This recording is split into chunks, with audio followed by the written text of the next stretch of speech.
Channel Panchphoron and my gardening.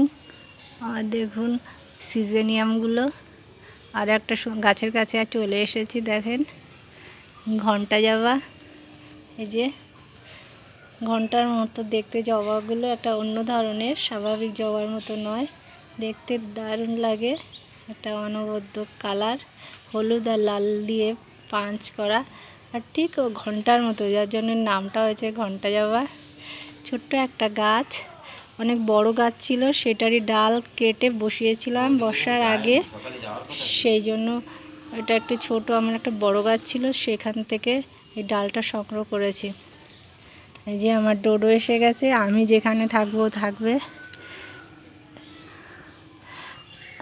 এই যে আমাদের গেট। আমার ঘন্টা জবাটা কেমন লাগলো অবশ্যই জানাবেন। সবাই ভালো থাকবেন, সুস্থ থাকবেন। ধন্যবাদ জানিয়ে ভিডিওটি এখানে শেষ করছি।